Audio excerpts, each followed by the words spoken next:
So we're moving on to our first lab, which is going to be configuring IPv4 and IPv6.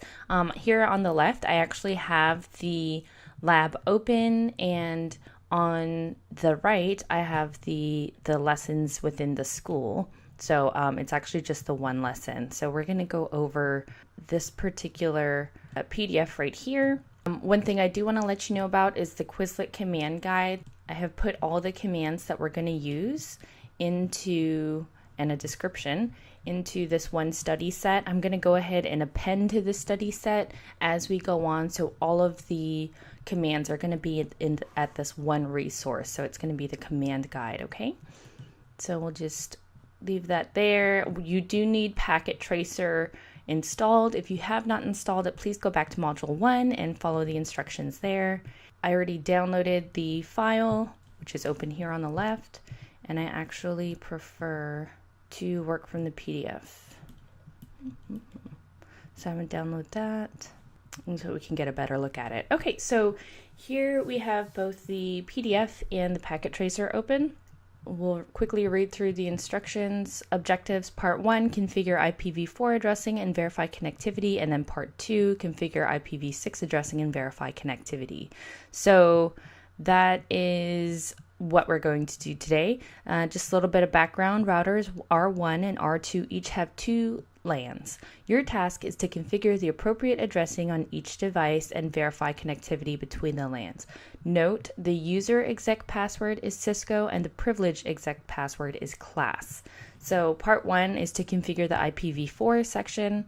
We'll just we'll do these first 2 steps here. So step 1, assign IPv4 to R1 and LAN devices. Referring to the addressing table, configure IP addressing for R1 LAN interfaces PC1 and PC2. The serial interface has already been configured. And then step 2, after we configure it, we need to verify connectivity. So this is pretty standard stuff when you're configuring devices. PC1 and PC2 should be able to ping each other and the dual stack server. So I'm just going to scroll up to our addressing table and see, yeah, I can get step 1 and step 2. Awesome. All right, so going over to the Packet Tracer here on the left, I want to just show you some things that we have here. The PCs, we have the switches. This IP belongs for this LAN. This IP belongs for this LAN. We have our router. This is the dual stack server they were talking about, and then it's actually duplicated on the other side. So looking at this, we're going to configure IPv4 on this side and then IPv6 on this side. And this being a dual stack server means that it's configured for both IPv4 and IPv6, and that's the IPs right there.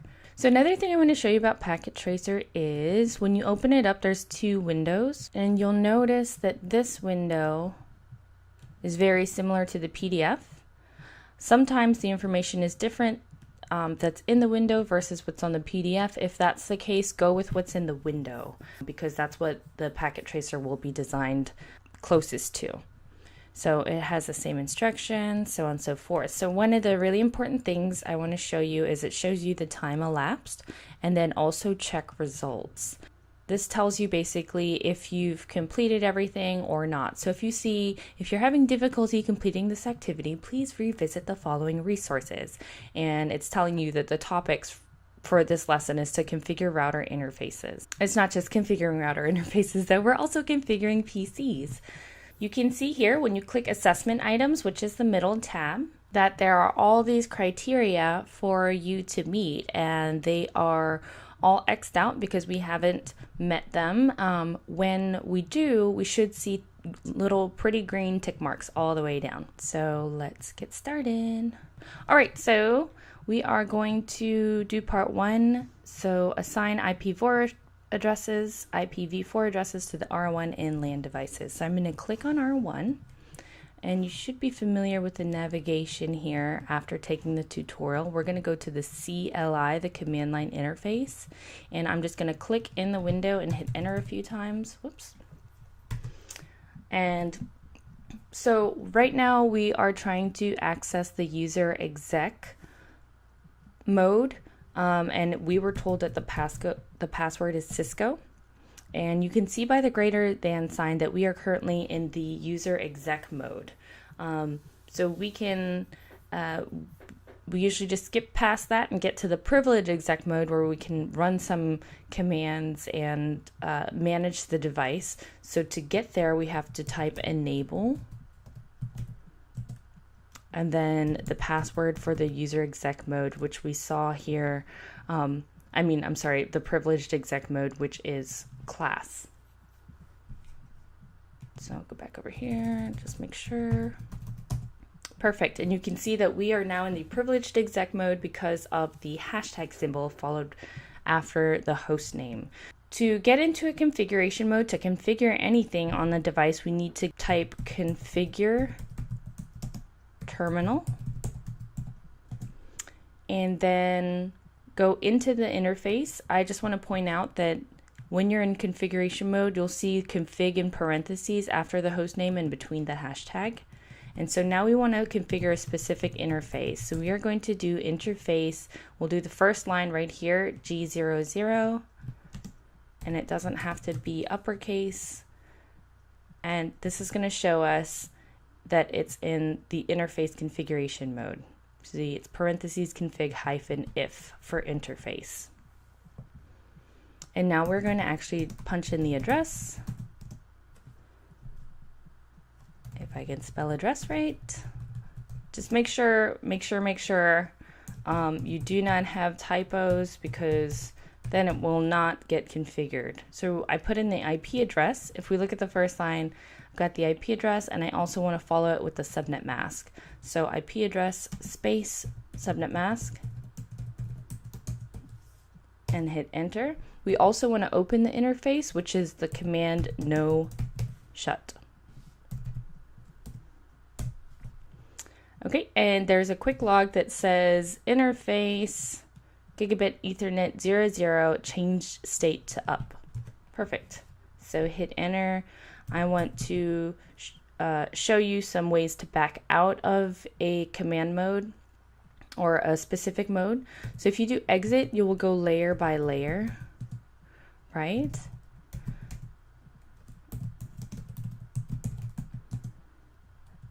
But you don't have to back all the way out. I just want to show you interface G01, and then I'm going to show you another way to back out after we configure the second line. So we're looking right here, G01. I typed in interface G01. I can see that I'm in the interface config mode. So you have to pay attention to those modes. They're very important. And then I'm going to do IP address 172.1.255.255.255.128. And then again, no shut to open the port. And it says that it was turned up. So up means open and down means closed. Okay, and so here we're pretty much done with configuring the ports on this particular router. The other way to back out that I wanted to show you was to go all the way back to the privilege exec mode versus going step by step, one step backwards. You can just jump all the way back. And that is to use the command end. And so you can see here, it's just the hashtag, which means I'm in privilege exec mode. The lab says that the serial interface S000 has already been configured, but I want to double check. So one thing in the industry, you want to make sure, like, you can't just go off of everyone's word. You need to make sure and cover your butt. It's not a matter of being insecure about your coworkers or anything. It's a matter of being extra safe.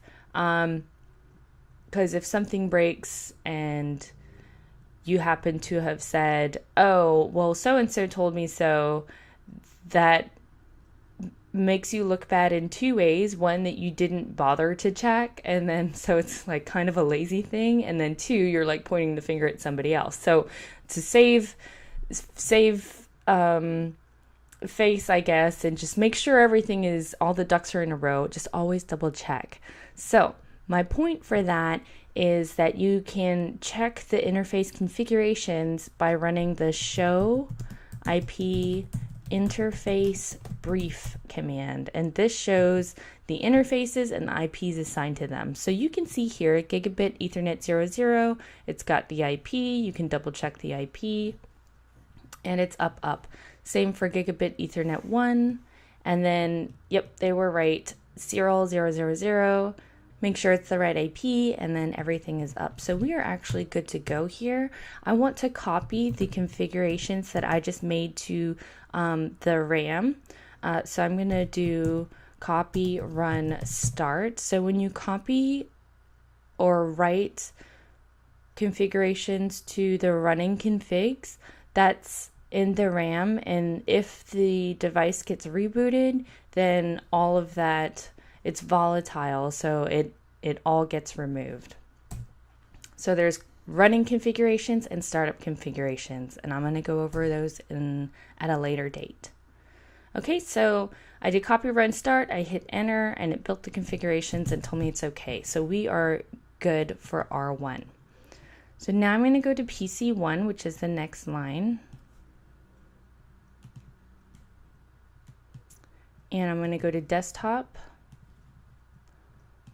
IP configurations, and I'm going to punch in the address, the IPv4 address that it has here.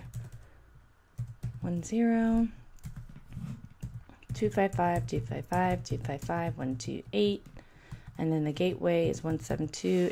The gateway is the IP that we configured on the interface, the router interface. The router interface is the gateway for that network that hangs off of it. Okay, and that was PC1, so PC2, desktop, IP config, and we're looking at this. 172.168.255.255.128. 255.255.255.128. Whoops. Excuse me, 172.168.255.129. And that's pretty much it. All right, so it says for us to verify connectivity, PC1 and PC2 should be able to ping each other and the dual stack server. So to do a ping test, you would open a command prompt and you will type ping. So if this is PC2, I want to ping PC1, 172.168.20.10. Now, when you run a ping test and it's the first time ever, you'll get maybe 1 or 2 request timed out errors, and then it will proceed. So while we're waiting on that, I'm going to go ahead and test the other side. See how it had 1 request timeout and then it replied? That's what I was talking about. So that's perfectly normal. And since it established the connection, it was pretty straightforward there. So we're also needing to ping this dual stack server, which is 64.100.110, and there you can see that we have it. So whenever you do a ping test, what you're looking for is right here, mainly the second line, packets sent 4, received 4, lost 0, so 0% lost. There were no packets lost. Whereas you can see here when it was first initiating the connection, packets sent 4, received 3, lost 1, so it had 25% loss. So we are actually good there. Everything is successful. We're going to go on to part 2, which is assign IPv6 addresses to R2 and LAN devices, refer to the addressing table, and then verify connectivity. So we're doing the exact same thing. So I'm going to start with a router, and I'm going to type Cisco to get into the user exec and enable. I'm just going to kind of breeze through this one since we did it the last time. The only difference here is that I'm using IPv6 commands and then also the IPv6 address. So I want to get into the user exec mode, privilege exec mode. Great, I'm there. Configure terminal. Awesome, I'm in config mode. I want to configure the interface G0/0. Great. IPv6 address. And then I'll punch in the IP address.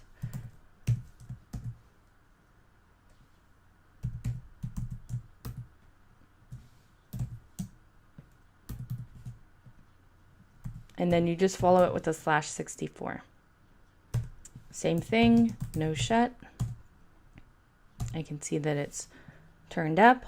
Now I don't have to back out of the configuration interface mode because it doesn't just isolate to that one interface. So if I want to configure another interface, I can just type that in. So interface G0/1, boom, and then I'm there. And then another quick tip I want to show you is if you scroll up, you go through your history of commands within that device. So I want to scroll up to, I see here the IPv6 address that I've got, but I do know the IP address is different for G01. It's actually 13.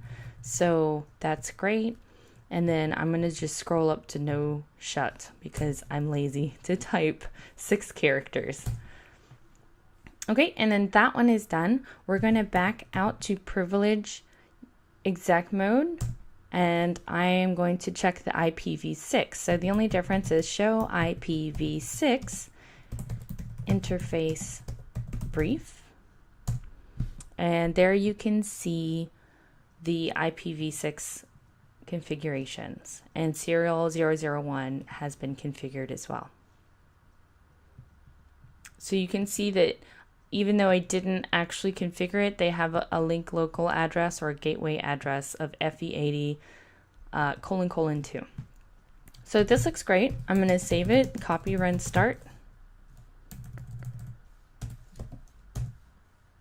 Yep, awesome. Leave that alone. PC3. Going to desktop, IP configuration. We're no longer concerned with the top portion. We want to do IPv6 configuration. So I'm going to go make sure I'm PC3.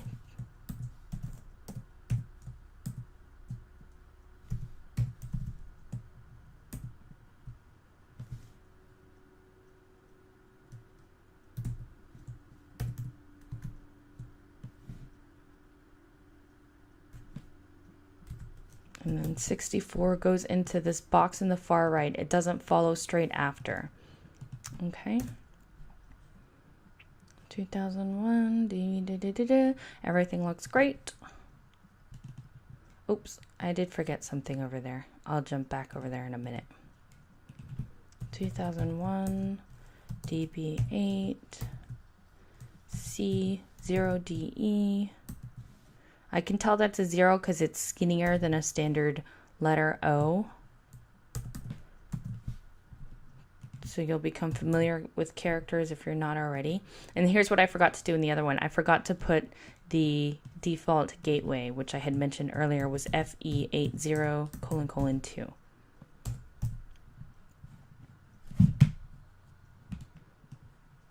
Do that for PC3.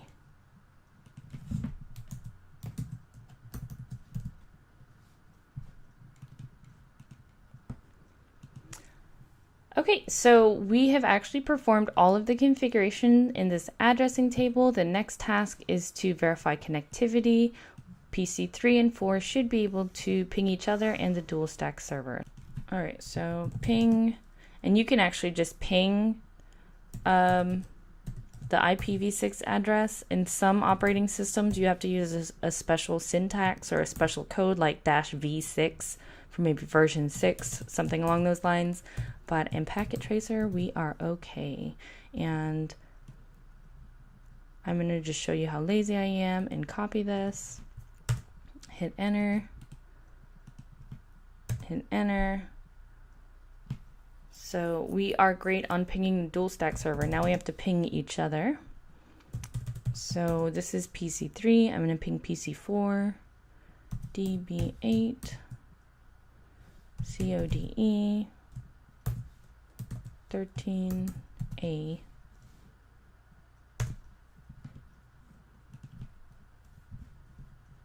So that was successful. And then paste. I'm going to change this to, oh, it didn't copy it.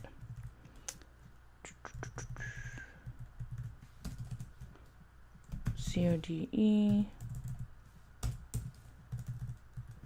12A, perfect.